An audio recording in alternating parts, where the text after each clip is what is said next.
Buenos días. Como decía don Irán, ¿no? Esta sería la tercera predicación de esta serie. Estuvimos viendo hace 2 domingos, ¿no? Cómo el domingo anterior, hace 2 domingos, cómo el dinero afecta o puede afectar a nuestro corazón, ¿no? Porque muchas veces observamos malos hábitos en nuestro manejo del dinero, pero simplemente con cambiar el hábito pues no es suficiente. Tenemos que ir a la raíz, ¿no? ¿Qué hay en nosotros? ¿Qué pensamientos, deseos, motivaciones, enseñanzas arraigadas en nuestro corazón que nos lleva a tener esa visión del dinero, ¿no? El primer día dimos un ejemplo de por qué era necesario primero ir al corazón antes que a los hábitos, ¿no? Y era, por ejemplo, una persona que gasta mucho dinero porque tiene envidia de los viajes que hace otra persona. Y entonces va y consigue corregir ese hábito. Ya no gasta tanto dinero en viajes motivados por la envidia.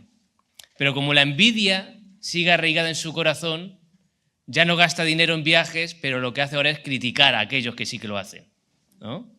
Y es por eso que tratamos esos 2 primeros domingos con tratar y ver cada uno nuestro propio corazón en relación al dinero. Entonces, hace 2 domingos que vimos el dinero de Dios y el Dios dinero, ¿no? Ahí estuvimos viendo cómo verdaderamente todo dinero, toda propiedad que podamos tener realmente no es nuestra.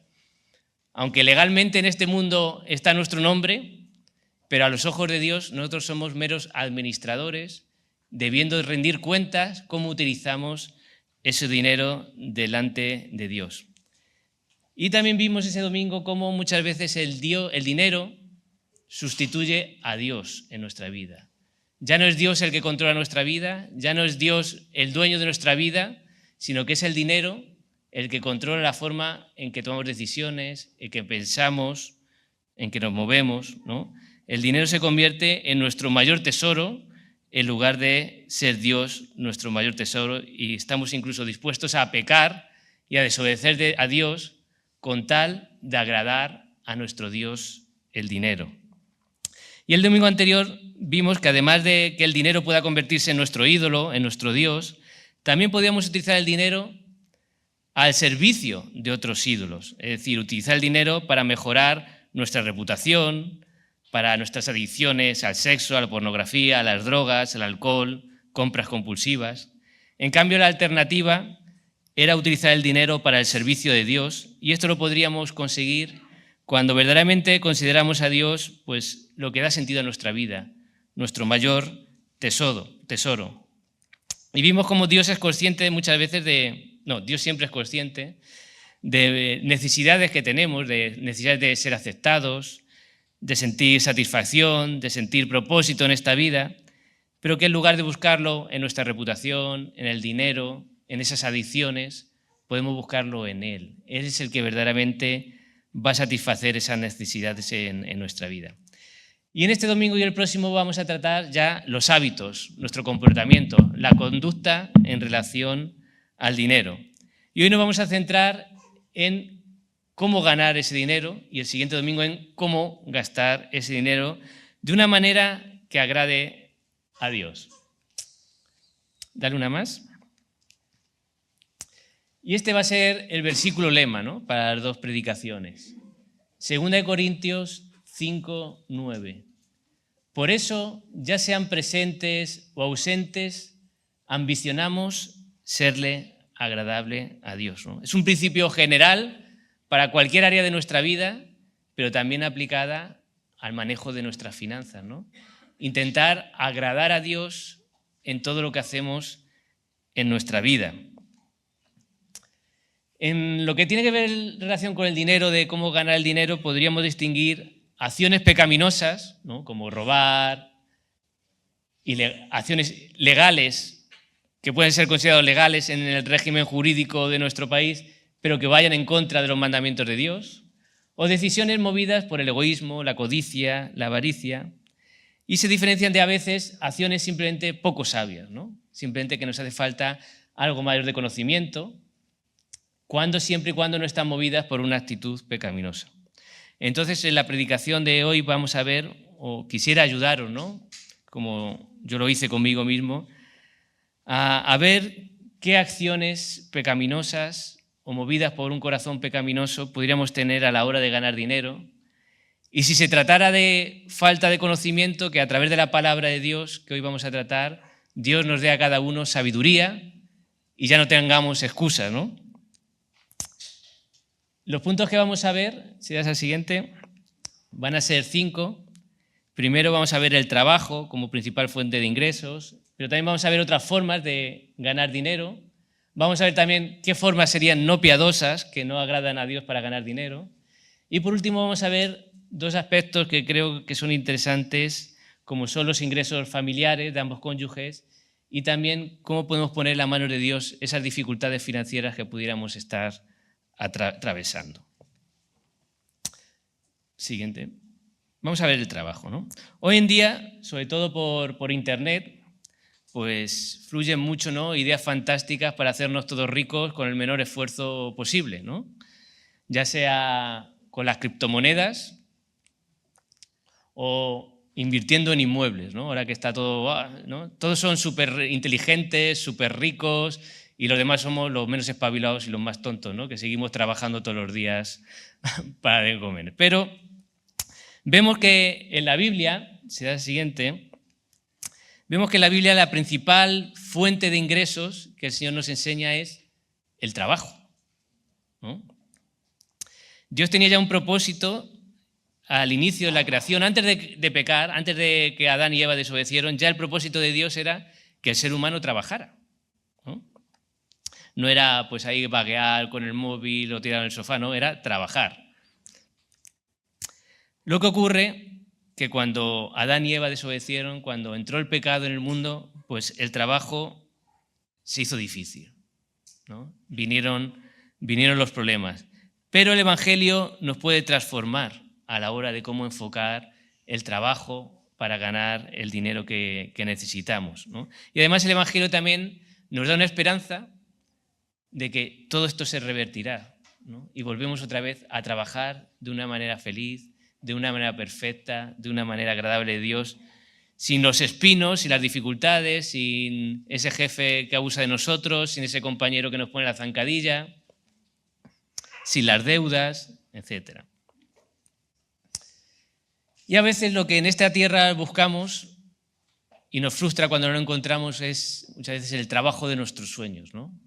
Todas las personas sueñan con ese trabajo ideal, donde gane mucho, esté todos los días contento, disfrute, se siente realizado. Pero a veces ese trabajo no llega, ¿no? El propio Pablo, leemos en Hechos 18, que a veces para no ser carga en otras iglesias trabajaba haciendo tiendas. No era el trabajo de su vida, ¿no? Pero el hombre, como dice, podemos leer en muchos pasajes, como no quería ser carga para muchas iglesias, quería dar buen testimonio, quería ayudar a los necesitados y trabajaba pues en lo que podía. ¿Haciendo tiendas? Pues haciendo tiendas, ¿no? Pero a veces podemos ser muy exigentes con ese trabajo que no encontramos, que queremos que tenga estas características, aquellas, y al final lo que hacemos es que otros sustenten nuestras necesidades, ¿no? Fijaros lo que pasaba en la iglesia de Tesalónica, que Pablo pues le tiene que corregir un poco, ¿no? Dice, ustedes mismos saben cómo deben seguir nuestro ejemplo. Nosotros no vivimos como ociosos entre ustedes, ni comimos el pan de nadie sin pagarlo. Al contrario, día y noche trabajamos arduamente y sin descanso para no ser una carga a ninguno de ustedes. Y lo hicimos así no porque tuviéramos derecho a tal ayuda, como si no tuviéramos derecho, que lo tenían, a tal ayuda, sino para darles buen ejemplo. Porque incluso cuando estábamos con ustedes les ordenamos que el que no quiera trabajar, que tampoco coma. Por tanto, siguiendo el ejemplo de Pablo, pues tenemos que buscar, ¿no?, ese trabajo que podamos conseguir. Por supuesto, cuanto mejor sea, pues eso no es pecado ninguno, ¿no? Pero no alargar, no vaguear y no siempre poner excusas con los trabajos. ¿Dame un siguiente? Incluso en un trabajo, como podemos encontrar en la Biblia que pudiéramos aumentar nuestros ingresos, ¿no? Pues vamos a ver cómo los ingredientes esfuerzo, habilidad y la voluntad y obediencia a Dios pues son los ingredientes, ¿no?, para este cóctel. Dice Proverbios 10:4, pobre es el que trabaja con mano negligente, mas la mano de los diligentes enriquece, ¿no?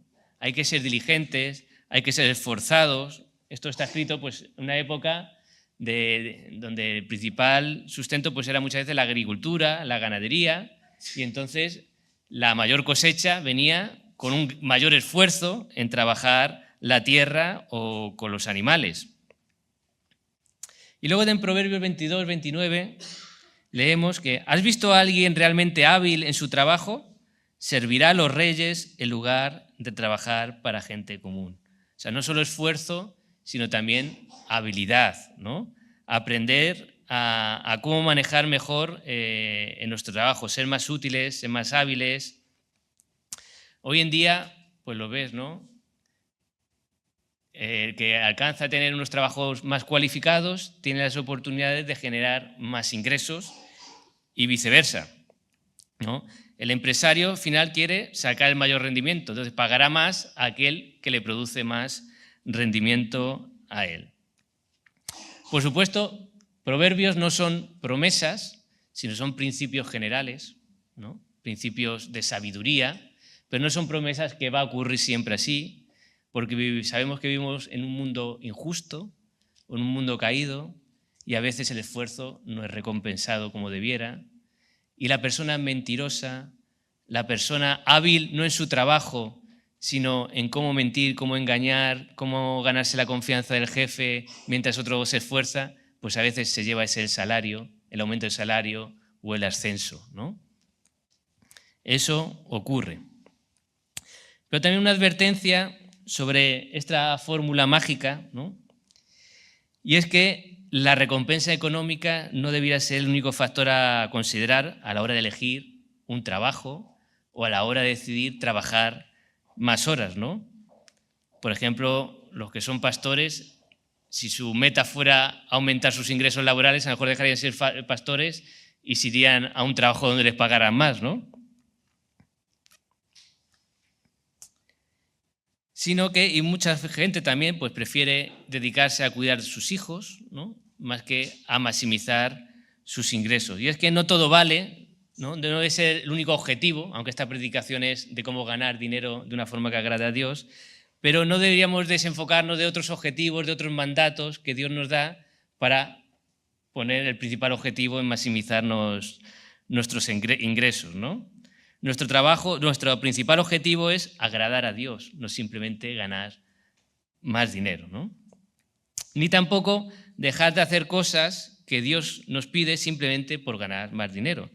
Por ejemplo, nuestro tiempo con Dios, en oración, lectura de la palabra, es decir, buscando la voluntad de Dios. Por eso, esfuerzo, habilidad, pero también una obediencia y buscando la buena voluntad de Dios. Y también trabajar no solamente por cuenta ajena, sino también por cuenta propia. Si le das una más, como puede ser pues, emprender un negocio o trabajar de autónomo, ¿no?, por poner palabras modernas. Esos términos no existían en la Biblia, entonces no vas a encontrar ni pequeño empresario ni autónomo, ¿no? Pero uno para trabajar para sí mismo. Pero sí que hay, además de todo lo que hemos hablado de cualquier trabajo, que es aplicable al trabajo de autónomo o de pequeño empresario o de gran empresario, sí que hay un pasaje que cualquiera que monta un negocio pues debe tener en cuenta, y es 2 Corintios 6, del 14 al 16. Dice, no estéis unidos en yugo desigual con los incrédulos, pues ¿qué asociación tiene la justicia y la iniquidad? ¿O qué comunión la luz con las tinieblas? ¿O qué armonía tiene Cristo con Belial? ¿O qué tienen en común un creyente con un incrédulo? ¿O qué acuerdo tiene el templo de Dios con los ídolos? Porque nosotros somos el templo del Dios vivo. Se utiliza este pasaje sobre todo el tema del yugo desigual, ¿no?, para buscar una pareja que sea creyente y no casarte con un no creyente. Pero si vemos, ahí no se menciona el matrimonio, es un principio general aplicable a cualquier asociación. Entonces, imaginaros que yo monto una empresa con una persona que tiene unos valores y unos principios diferentes al reino de Dios. Y él no le importa abusar de los empleados, no le importa hacer publicidad engañosa, no le importa hacer algunos productos defectuosos para ahorrarse unos costes y venderlos como premium. Entonces, a la hora de montar esa empresa yo tengo que tener cuidado con quién me asocio, ¿no? Para seguir siendo la tercera parte de la ecuación. No vale de nada el esfuerzo, la habilidad, si estoy fuera de la voluntad del Señor. Y otra manera de que la Biblia nos puede mostrar cómo aumentar nuestros ingresos, aunque siendo la primera fuente, ¿no? el trabajo. Dale 2 para adelante, por favor. Pues una es las inversiones, ¿no?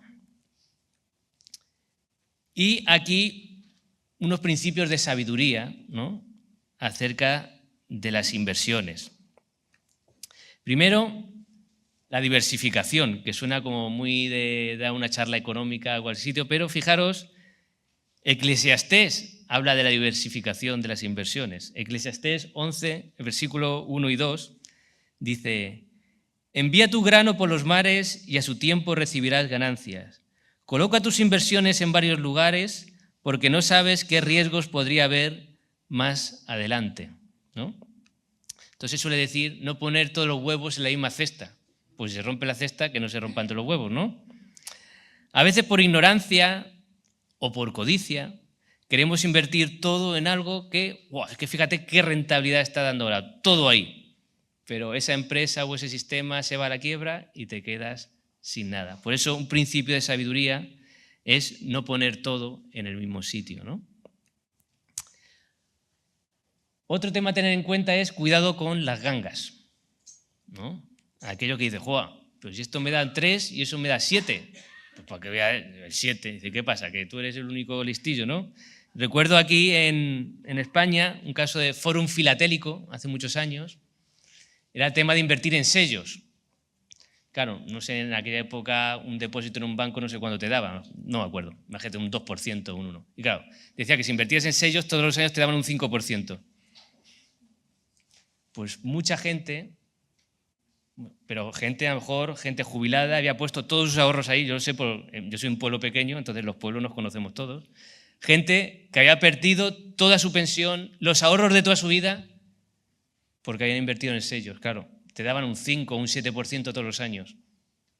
Pero claro, los sellos no valían un 5 o un 7% todos los años más. Entonces era un sistema piramidal. Tú el dinero que me dabas, con esto pago a los otros. Cuando dejaron entrar gente nueva, ya no podías pagar. Entonces, a la quiebra.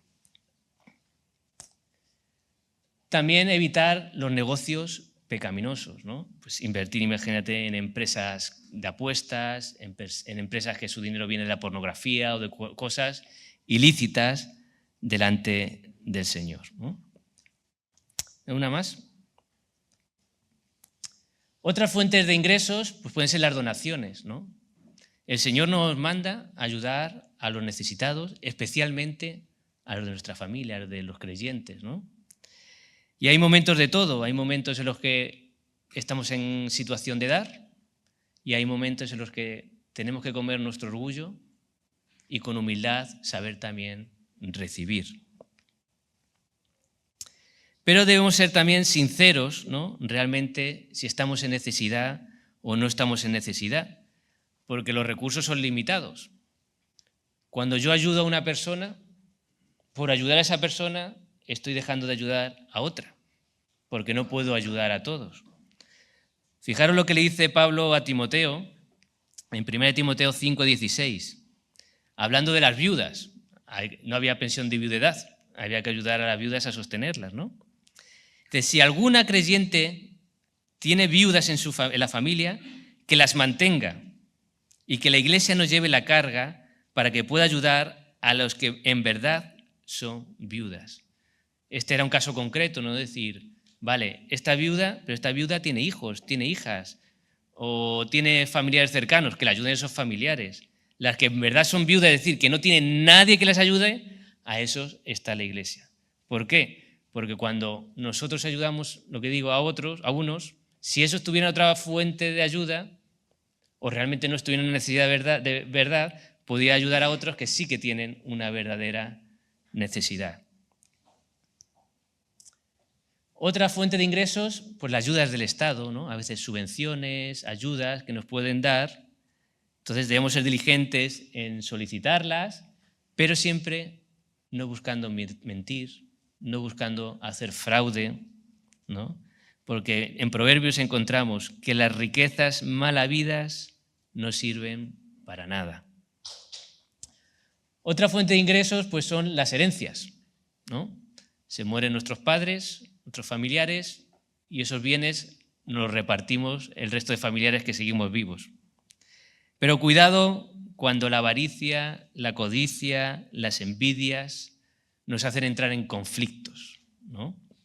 Y empezamos a pelear, incluso estamos dispuestos pues, a insultar, a pecar, a vengarnos. Aún teniendo derechos legalmente, no debiéramos entrar en ellos, ¿no?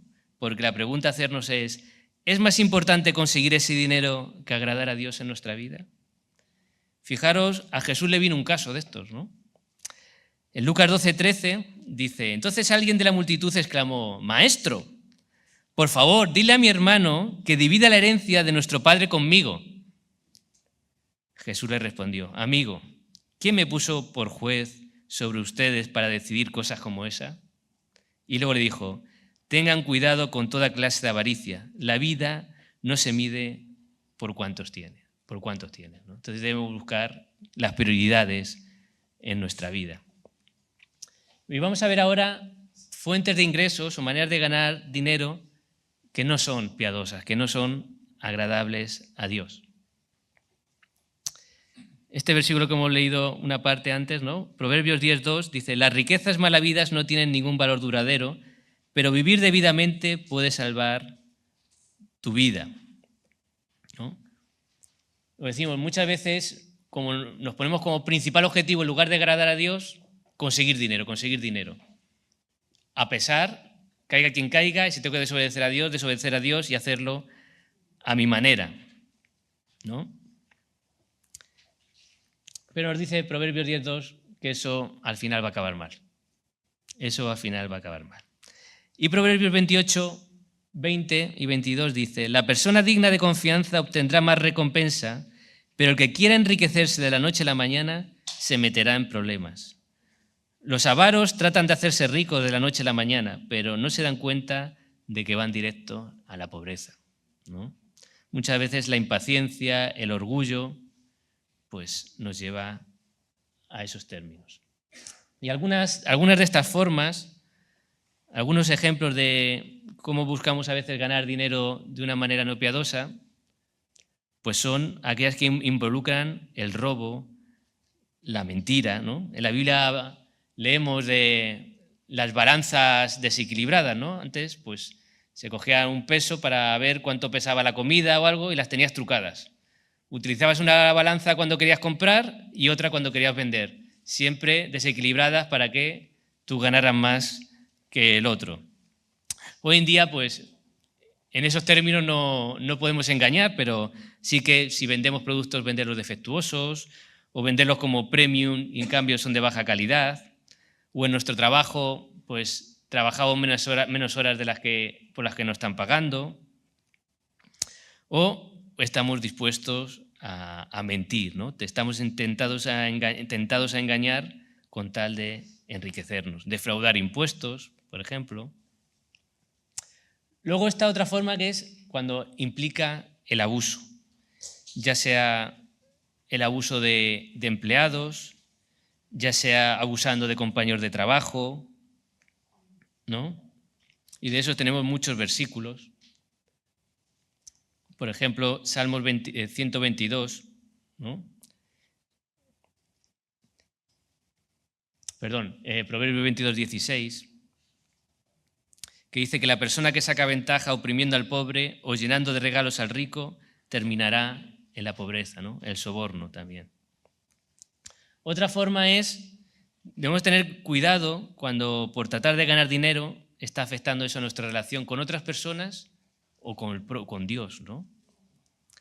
Porque igual que el perezoso se siente sentado a ignorar el mandamiento de hay que trabajar, El adicto al trabajo se siente sentado a despreciar el tiempo de adoración, de descanso, y hace un ídolo de su profesión, ¿no? Y ahí tenemos el Salmo 127, 1-2, que dice que si el Señor no edifica la casa, en vano trabaja los que la edifiquen. Por demás es que os levantéis de madrugada y vayáis tarde a reposar, y que comáis pan de dolores, pues a su amado dará Dios el sueño, ¿no? Queremos hacer todo a nuestra manera, en nuestras fuerzas, sin contar con Dios. Dios ordena trabajar, ¿cierto? Pero también ordena congregarnos, pasar un tiempo con Él, cuidar de nuestra familia. Y Dios nunca nos va a pedir que cumplamos un mandamiento a costa de incumplir otro, ¿no? Y de privarnos de mantener una relación cercana con Dios, con otros hermanos y con nuestra familia. Y otro tema está las apuestas, ¿no? Hoy en día, además, con Internet ha proliferado mucho las apuestas y se han suavizado, no sé con la palabra, blanqueado, ¿no? Como ahora también los equipos de fútbol los patrocinan, vemos pues un montón de las apuestas también para los partidos de fútbol, ponen casas de apuestas ya, antes tenía el casino, ¿no? Pues te tenías que ir a Torrelodones, los que vivís por aquí en Madrid, pero estaban como las afueras. Pero ahora vas paseando y ves ahí una casa de apuestas y entras, ¿no?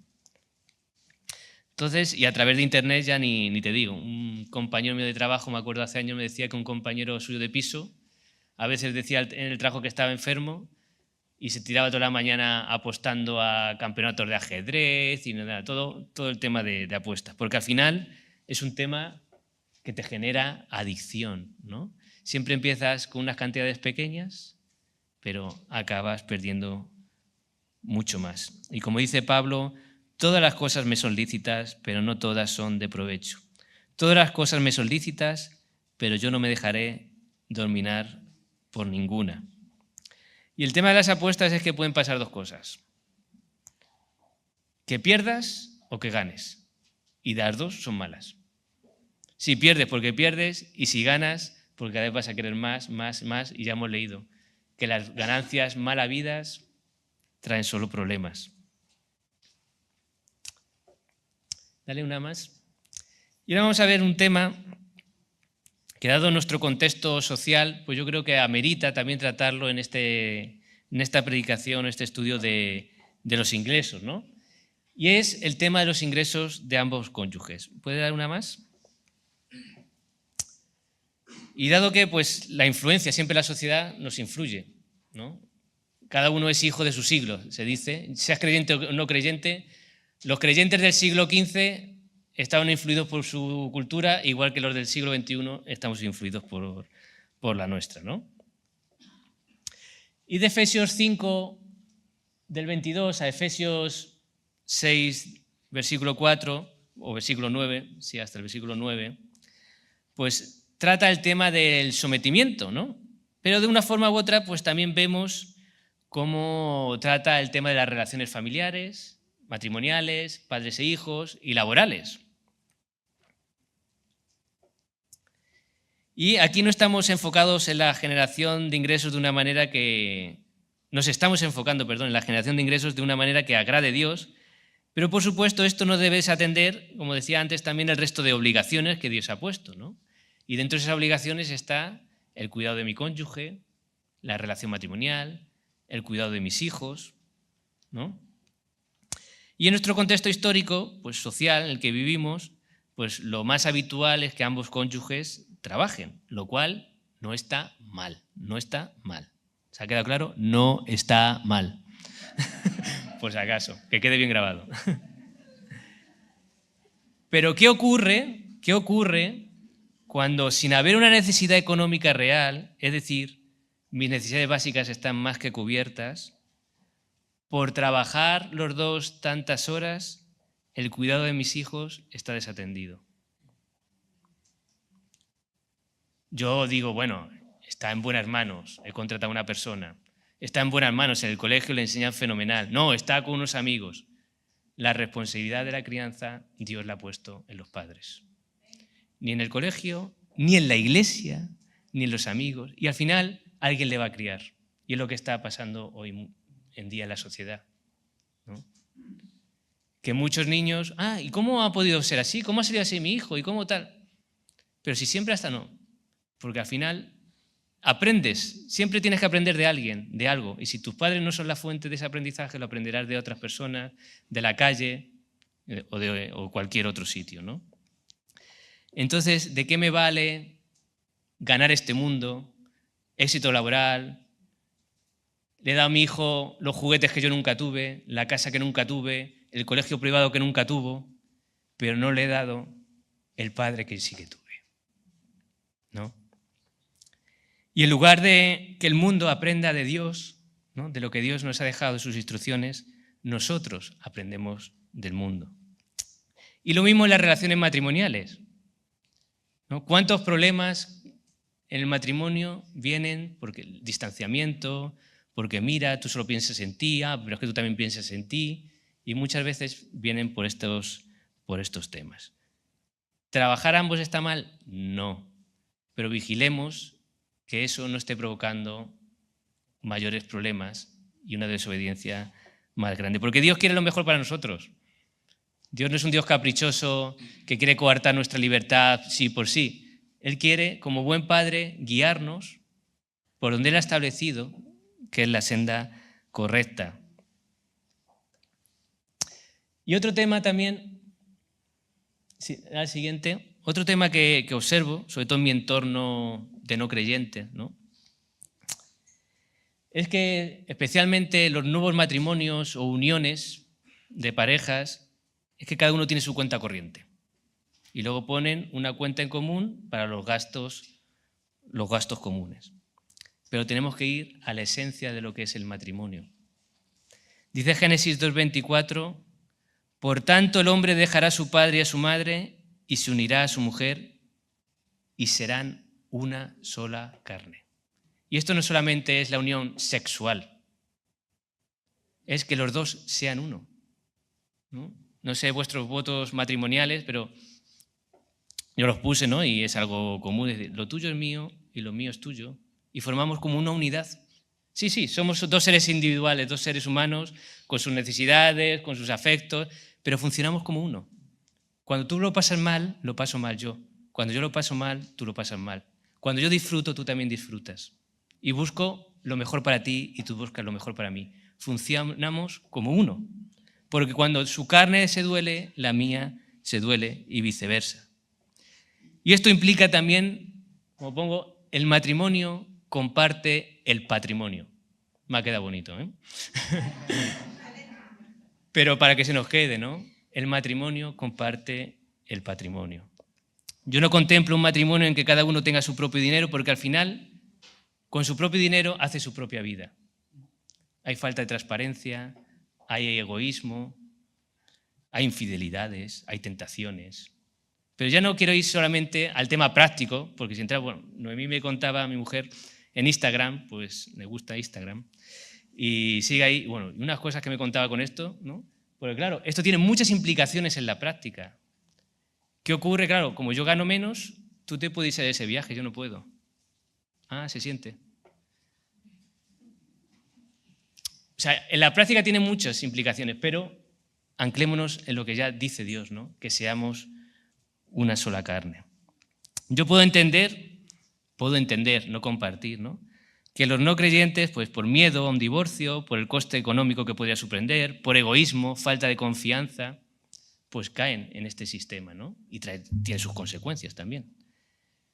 Pero nosotros tenemos otras bases, ¿no? Debemos buscar más lo que Dios ha planeado para el matrimonio. Y un último punto, sea esa siguiente, es qué ocurre, ¿no?, con este tema de generar ingresos de una manera piadosa, de una manera que agrade a Dios. ¿Qué ocurre cuando me encuentro en dificultades financieras, ¿no? Pero dificultades financieras en las manos de Dios. Hay dos pasajes que nos pueden ayudar, ¿no?, a enfrentar estas situaciones. Uno es Romanos 8, 28 al 29, dice: ahora bien sabemos que Dios dispone todas las cosas para el bien de quienes lo aman, los que han sido llamados de acuerdo con su propósito. porque a los que Dios conoció de antemano también los predestinó a ser transformados según la imagen de su Hijo, para que Él sea el primogénito de muchos hermanos. Fijaros, Dios dispone todas las cosas para el bien de quienes los aman, ¿no? Incluso esas dificultades financieras. Pero ¿cuál es ese bien? Porque dice, ¿qué bien hay en que tenga escasez? ¿Qué bien hay? Yo no lo veo. El versículo 29. Para ser transformados a la imagen de Dios, de Cristo. Dios puede utilizar esas dificultades para moldear nuestro carácter, para hacernos ver nuestra dependencia que tenemos de Él. Y Él puede transformar esa dificultad en una victoria, esa dificultad en un crecimiento, en parecernos más a Él. Y Santiago refuerza esta idea, fijaros. Hermanos míos, tened por sumo gozo, de verdad, gozo en la dificultad, cuando os halléis en diversas pruebas, sabiendo, ¿por qué tengo que tener gozo? Porque la prueba de vuestra fe produce paciencia. Mas tenga la paciencia su obra completa para que seáis perfectos y cabales. Otras versiones, íntegros, completos, sin que os falte cosa alguna. La dificultad Dios la utiliza para perfeccionarnos, ¿no? ¿Y cómo usa a veces estas dificultades Dios? ¿Se das una más? Pues a veces Dios, como buen padre, nos tiene que disciplinar y corregir, ¿no? Dios quiere cambiar algo en nuestro corazón, orgulloso, controlador, y que confiemos más en su provisión. Y nos quiere hacer ver esta realidad. Pero como toda disciplina, dice Hebreos 12, que al principio no parece que sea algo bueno, pero dice que luego da buen fruto, fruto apacible. Luego miras atrás y dices, gracias, gracias Señor, porque era lo que yo necesitaba. También a veces esas dificultades pueden venir para evitar, para prevenir algún pecado en nuestro corazón. Eso le pasó a Pablo. Si vais a 2 Corintios 12, 7, 10, dice que Pablo tiene un aguijón. Muchos han llegado a la conclusión pues, que era alguna enfermedad, ¿no? Y le hacía sufrir mucho. Y le pidió, dice que le rogó hasta 3 veces a Dios. Algunos entienden que esas 3 veces es una hipérbole y puede ser que muchas veces, una frase hecha, ¿no? Y Dios le dijo, no. Y Pablo entendió, lo entiendo, porque en mi debilidad se perfecciona tu poder. Y dice Dios que se lo mandó para evitar que se enorgulleciera ante tanta revelación que tenía el de Dios mismo, para prevenir el orgullo. Y Pablo lo aceptó. Estos tiempos suelen ser tiempos más donde se hace más evidente nuestra debilidad y tiempos de oración ferviente, ¿no? Clamores al Señor para pasar y superar esos tiempos. A veces también puede ser consecuencia de nuestra negligencia, ¿no? A veces nos buscamos nosotros nuestros propios problemas, bien por utilizar mal el dinero, por buscar fuentes ilícitas de dinero y ocurre lo que dice Proverbios, ¿no? Esas ganancias mal habidas. O a veces de nuestro pasado, ¿no? Yo fui poco esforzado y lo que sembré coseché ahora de mayor. Aunque Dios siempre puede obrar en misericordia y revertir parte de esos efectos, ¿no? Y también, por último, en este mundo caído, pues muchas veces sufrimos el pecado de otros, la maldad de otros, y pagamos esas consecuencias. Y podemos pedir a Dios por su justicia para que intervenga, pero debemos ser conscientes en qué mundo vivimos. No son cosas que solo nos pasan a nosotros, sino son pruebas que le pasan a muchos seres humanos, ¿no? Y ya por último vamos a concluir, si das una más. Y como iniciaba, ¿no? Este sea el versículo que rija nuestra visión en cómo ganar dinero, ¿no? Por eso, ya sean presentes o ausentes, ambicionemos ser agradables a Dios, que sea ese nuestro principal objetivo. Cuando surge esa situación donde hay que elegir si ganar más dinero o agradar a Dios, que elijamos agradar a Dios. Por supuesto, debemos esforzarnos en nuestros trabajos, debemos capacitarnos, debemos intentar adquirir mayores habilidades, pero siempre buscando la voluntad de Dios. A veces su voluntad será que escogemos trabajo donde ganemos menos dinero que otros. Otras veces esa voluntad será que enfrentemos adversidad económica, pero todo buscando esa voluntad de Dios. Si tú, por otra parte, pues estabas basando tu vida en maximizar ingresos, pues te dejo las palabras del propio Jesús, ¿no? Para que no sean mis opiniones, sino la propia palabra de Dios a la que escuches y prestes atención. Y Jesús les dijo: «Estad atentos y guardaos de toda forma de avaricia, porque aun cuando alguien tenga abundancia, su vida no consiste en sus bienes». También les refirió una parábola diciendo: «La tierra de cierto hombre rico había producido mucho y pensaba dentro de sí diciendo: ¿qué haré, ya que no tengo dónde almacenar mis cosechas? Entonces dijo: esto haré. Derribaré mis graneros y edificaré otros más grandes, y allí almacenaré todo mi grano y mis bienes. Y diré a mi alma: alma, tienes muchos bienes depositados para muchos años. Descansa, come, bebe, diviértete». Pero Dios le dijo: necio, esta misma noche te reclaman el alma. ¿Y ahora? ¿Para quién será todo lo que has provisto? Así es el que acumula tesoro para sí y no es rico para con Dios. ¿De qué nos puede valer una vida basada en maximizar nuestros ingresos cuando Cristo regrese por segunda vez? Si esta es tu situación, pues tienes la oportunidad, ¿no?, de venir en arrepentimiento, pidiendo perdón a Dios, buscando su ayuda, su perdón y confiando en que Él puede cubrir tus necesidades básicas, pero sobre todo tus necesidades espirituales. Amén.